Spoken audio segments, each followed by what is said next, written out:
And it starts with this question: how do people change? How do people change? Now, this is not a minor issue, and this is not a minor question. Jesus said to his followers, he said in Matthew 18, he said, if you do not change, you will not inherit the kingdom of God. Wow, that's profound. What he's saying is personal change is not an option. It's vital, it's important, it's critical. If you don't change, you don't get God. So change is a big issue. We know inherently that we need to change. You know instinctively, you know intuitively that you're not the man you're supposed to be. You know intuitively you're not the husband you're supposed to be. You know intuitively you're not the leader that God intends you to be. I'm not the husband or the father or the grandfather. I know I don't look like I'm a grandfather, right? I still look pretty young, but yes. I'm not the minister of the gospel. I'm not the president of a company that I ought to be or even want to be. And change is necessary. And you know it. The same is true for you. So I want to look at how the gospel changes people with this presupposition of the question, how do people change? Now, interesting, a couple years back, I was coaching a pastor. I started to coach a pastor. We didn't finish. And one of the things that he told me was, I don't believe people change. I don't believe people do change. Why are you a pastor? If you don't believe people can change, why are you in the ministry? So I suspect, I don't know, maybe there's somebody here that I suspect that all of you believe that people do change. That's why you're in the ministry. That's why you're pursuing after this. But how do people change? Not that they can change, but how? What are some of the possible ways that people change? You tell me, how do people change? How do people make changes in their life? Nobody wants to be brave. Well, let me offer one. By knowledge. Many of us, many people have a belief system that people change or they're transformed by following the teachings of Jesus. So get the teachings of Jesus, learn, get some knowledge, and the more you know, the more you'll change. That's an option. Get people to know things. Others think it's by behaviors or habits. You address the behavior. So get some good habits. Stop doing certain things, start doing the good habits, and the more you do the good habits, you'll change. And habits take about 6 weeks. So you got to do whatever good habit you want to do. You got to keep doing it for 6 weeks. They've told me in exercise, I appreciated John telling me that he likes to cook and eat. I just like to eat. And he likes to exercise and eat. I just like to eat. They say, well, get a good exercise program and keep at it for 6 weeks, and that's a new behavioral change, and you'll change your behavior by practice, by habits. Hasn't worked so far. Do certain bad things, manage your sin in a certain way by getting good habits. Others say it's by surrendering. And we've seen that. You've seen that happen. You've got to surrender more. And so every Sunday, it's a surrendering time. And that's why people in certain tribes sing the same song. And they sing it over and over, trying to muster up this emotional impact of surrender. And if you just surrender, then your life will change. You're holding on too much. You got to let go and let God. So just surrender. But most of us, and I think in this room, most of us would say, no, those aren't the things. Most of what we've heard, I'm not saying in this room, because I know both these men, and I doubt this is happening here, but most of what's happened in evangelical Protestant Christianity in North America for the last 40 years has preached this way. Well, let me just show it to you in a video. So I'm going to show you a video. It's the scene of a counselor's office, okay? And a woman's coming in. She's got a presenting issue. And the counselor is going to speak to her and tell her how to change in her life. But here's how I want you to view it. I want to change the scenario a little bit. I want it to be used as a metaphor, okay? So the woman coming in to the counselor's office is the congregation, the typical congregant coming to a church. And the counselor is the preacher. The counselor is the one who's going to deliver the message on how to bring change, okay? So it's not a counseling situation. I don't want to get into counseling. I want you to see it as a metaphor of how the church in the last 40 years has brought about change.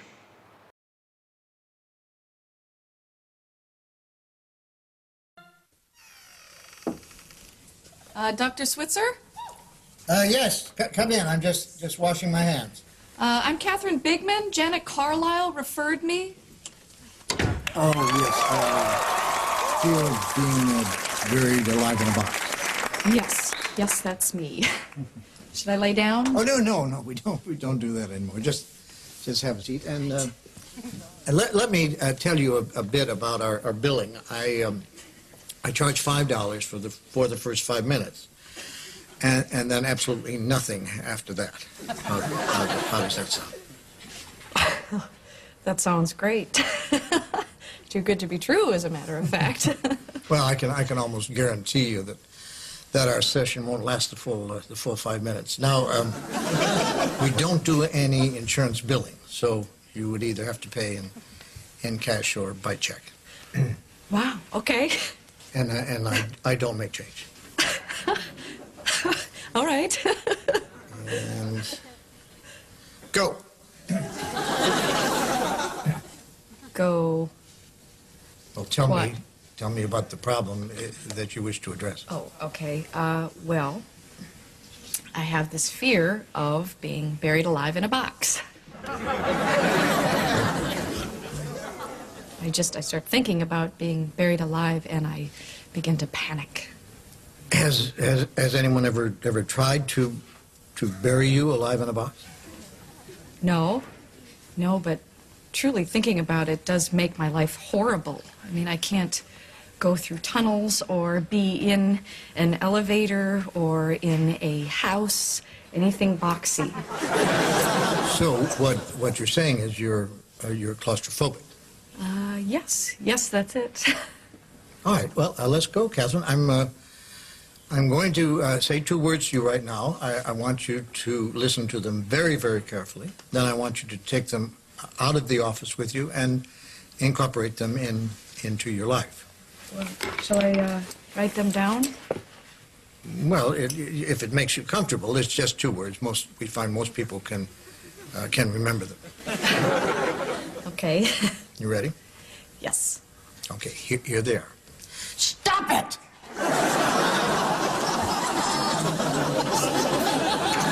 I'm sorry? Stop it! Stop it? Yes, S-T-O-P, new word, I-T.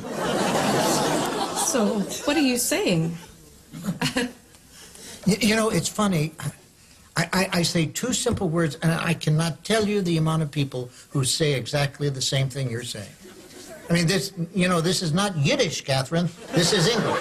Stop it. So, I should just stop it. There you go. I mean, you don't want to go through life being scared of being buried alive in a box, do you? I mean, that sounds frightening. It is. Then stop it. I can't. I mean, it's been with me since childhood. No, we don't go there. Just stop it. So, I should just stop being afraid of being buried alive in a box. You got it. Good girl. Well, it's only been 3 minutes, so that will be $3. Actually, I only have a 5, so... Well, I don't make change. Then I guess I'll take the full 5 minutes. Fine. All right. Well, what other problems would you like to address? I'm bulimic. I stick my fingers down my throat. Stop it! What are you, nut of some kind? Don't do that. But I'm compelled to. My mom used to call me fatty. No, we don't go there. But I've been having this dream. No, we don't go there either. But my horoscope did say... We definitely don't go there. Just stop it. What else? Well, I have self-destructive relationships with men. Stop it! You want to be with a man, don't you? Yes. Well, then stop it. Don't be such a big baby. I wash my hands a lot. That's all right. It is? I wash my hands all the time. And there's a lot of germs out there. Yeah, don't worry about that one. I'm afraid to drive. Well, stop it! How are you going to get around? Get in the car and drive, you kook. Stop it! You stop it! You stop it! What's the problem, Kathy? I don't like this. I don't like this therapy at all. You're just telling me to stop it. And you don't like that. No, I don't. So you think we're moving too fast? Is that it? Yes. Yes, I do. All right, then let me give you 10 words that I think will clear everything up for you. You want to get a pad and a pencil for this one? All right. Are you ready? All right, here are the 10 words. Stop it, or I'll bury you alive in a box!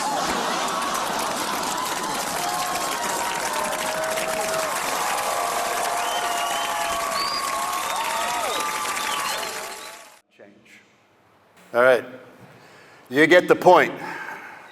Now, I am in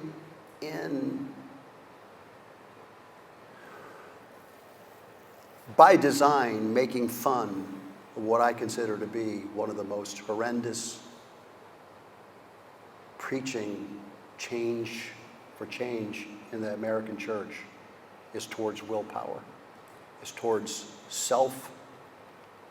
gaining control of yourself, and we'll talk about it in the preaching time, what's been termed moralistic, therapeutic deism. That by your will, you change yourself. And we're preaching to moral restraint. Now, I'm not into the preaching section yet. We'll get to that. But these are the messages that you've received for your lifetime. Not the people that are in your two churches, but these are the messages that people are receiving. This is how people change. And you see in there that fear was used. Fear is used in order to get people to change. And fear's used twice in there, right? Fear's used twice. The way to overcome is through that. So how do people change then? If this is not the way, how do people change? And have you ever stopped and considered your own basic assumptions? And don't be flip about this. Don't be flip with the catchy phrases. Well, Jesus is all we need. The gospel changes people. The gospel changes everything. My question today for you is, but how does the gospel change people? Not that it does, okay, but how does that happen? How does the gospel work this out? Because truth be told, you're parenting your children, you're preaching, you're teaching a Sunday school class, you're discipling people, you're counseling people, you're caring for people, you're shepherding them, all in a belief of how people change, your own presuppositions about how they do. And as I said, Jesus says it's really a life and death kind of issue, because if you don't change, you don't get God. There was a man, his name was Sam. It's not his real name, but he was working on his second church plant, and he was married, had a family, and the work was going fairly successful. He told me a sad story one day over lunch. He said he started playing on the web, surfing different sites, and then he met somebody in a chat room. The long and short of his saga was that he finally believed a lie that was being whispered in his ear. You're not really a good Christian. You're not a very good pastor. This isn't real. God's withholding something better from you. Your wife isn't enough. Blah, blah, blah, blah, blah, blah, blah. And one morning, he got up and he said, today's the day. He said, I went out, I rented a U-Haul trailer, I packed up my stuff, I sat my wife down and my kids down, and I said, I'm leaving, I can't do this anymore. And on his way out of town, he called the elders of his church and he said, I'm done. I'm leaving. Everybody was stunned. Tears filled his eyes as he was relating this story to me.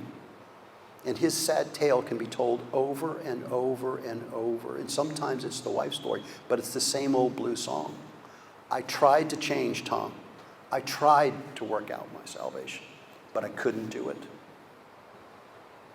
And so I gave up. So both you guys are pastors and of the word. There are two words in the New Testament for change. Alasso, 1 Corinthians 15, will be changed in the twinkling of an eye. Metanoia, changing one's mind.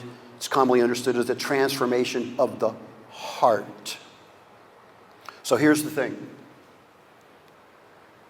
Change is not a matter of your will. It's a matter of your heart. It's not a matter simply of the will. It's a matter of the heart. It's the motivational structures of what we're really living for. And you're a pastor or a leader or a shepherd. You're about the ministry of helping people get from one destination to another. You're a change agent. You're helping people make changes in their life along their journey of life. That's what you're about. And so the first way in which I want to express to you how the gospel changes is in what's called the gospel story. The gospel story. The power of the gospel is the power to change. But how does this happen? And the first thing I want you to see is it happens through the story itself. In order for you to share the gospel with somebody, nobody gave a tight definition. Nobody said, well, this is what the gospel is. And then read off a definition, like from the Belgic Confession or from the Westminster Confession. No. You told a story. There's a God you're at enmity with, or you have a problem with. God has a problem with you. And Jesus Christ came to this earth in order to, right? You had to tell a story. Because the gospel is more of a story than it is of a definition. And this is why it's important for us to know what the story is, because the story of the gospel is primarily a story of rescue and renewal. That's primarily what the story is. If I were to ask you, I lost my time calendar. If I were to ask you, what 4 words would you use to define the story of your life? And I've asked lots of men this question in discipleship groups. Just 4 words, describe your life. Well, you're born. You work, you accumulate stuff, and then you die. It's kind of the essence of life, right? In the book of Job, Job summarized it. They're born of a woman. They're few of days. That's full of trouble. And then you die. So you have a Presbyterian, so you don't think that I'm not going to quote from John Calvin, and I am. So Calvin suggested in his Institutes of Christian Religion, he begins that 2-volume set on theology basically with this concept. If you want to know God, you have to know yourself. And if you want to know yourself, you have to know God. I'd like to take that a little bit further and say, if you want to know the story of your life, you have to know the story. And to know that story is the way to interpret your story. The gospel is a story of rescue. In fact, that's the largest picture of the whole gospel. God's rescue of his lost people and his runaway planet, bringing recreation and renewal of all things. But the story is introduced with a backstory. The story of rescue doesn't just start with the rescue. It has a backstory. Back in 1977, none of you, well, few of you are old enough to remember, but in 1977, we were entertained, and it's been done ever since, but with the story of Star Wars, and it began with this incredible scene. Now it's used in every version of the movie, but in that day, this was staggering. And the soundtrack began, blah, blah, blah, blah, blah, blah, and all of a sudden these words started scrolling up the screen to us. Does anybody remember what those words are? In a galaxy far, far away. A long, long time ago, in a galaxy far, far away. And that served as the backstory to tell you what's happening in the story. If you don't understand the backstory, you don't understand the story. Or the story doesn't make any sense. And there's a backstory that's very important. So how does the backstory to the gospel story begin? How does it begin? Come on, you guys are preachers, so I'm going to expect you to stay with me and do this very quickly. All right? How does the backstory begin? In the beginning, God created the heavens and the earth. Thank you. It begins. In the beginning, God created the heavens and the earth, right? So the backstory to our stories begins with there's a God. He's a personal God. He's a creative God. He's a beautiful God. He's a wonderful God. He's an all-powerful God. And he created in one chapter, he says, he created everything that you see. God spoke it into existence. All right? Then in chapter 2, what did you get? So that's one. What else do you get in chapter 2? Then in the sixth day he created man. Right at the end of chapter 1 and into chapter 2 is all about the creation of us, of man. How did we get here? God made us. Why did God make us? Oh, we're going to look at that. Now this is important.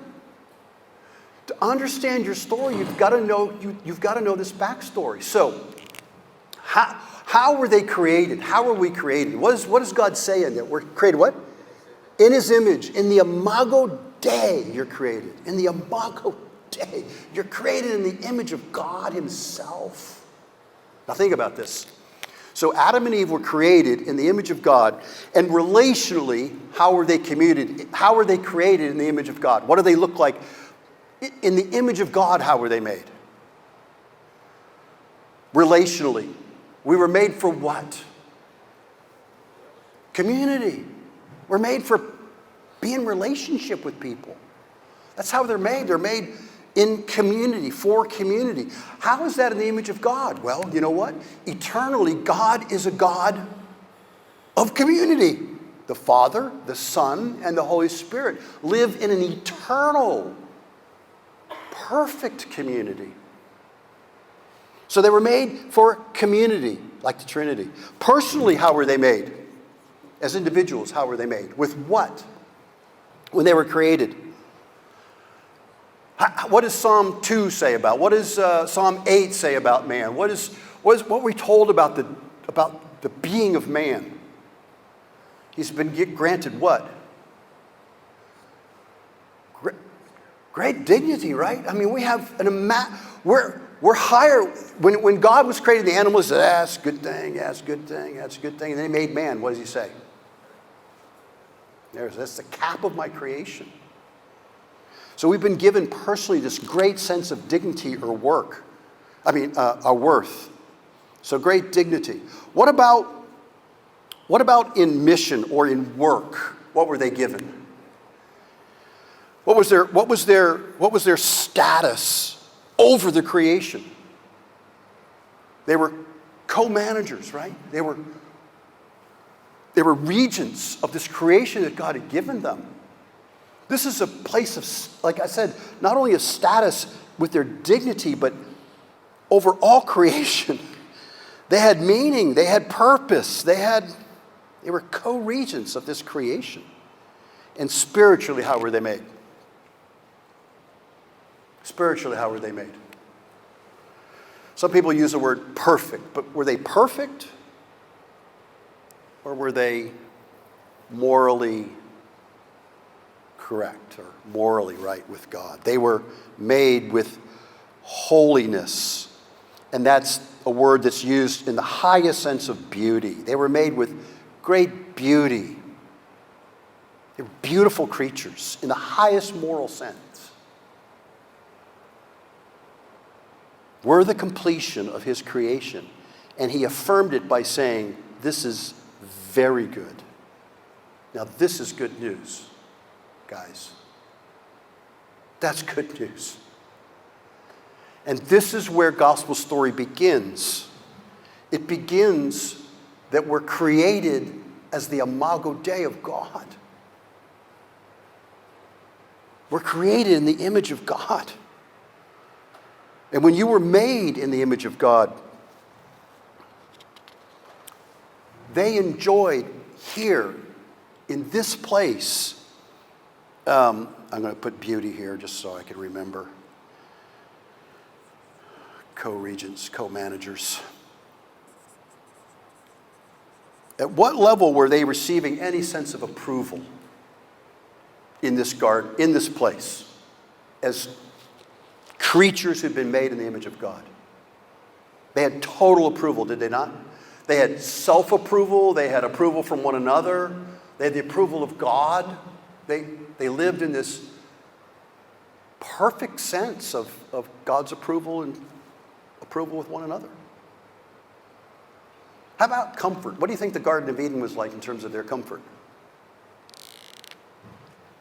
I mean, we dream of it. We sing about it.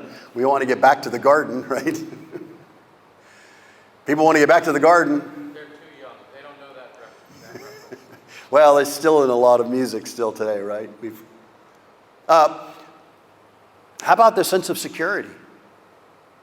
Were they secure beings in this universe? Did they lack any sense of security? No. Had all this security. I'm going to make a point. And it's an important point, and I don't want you to miss this, because this is, to me, is so important in us understanding culturally, the cultural moment where we are, for us to get this. The gospel story does not begin with you are a sinner separated from God. That's not where the story begins. The story begins with you are made in the image of God. You were made with dignity and value and beauty and meaning and purpose. You were made to be in community with other people, not isolated from other people. Get this, men.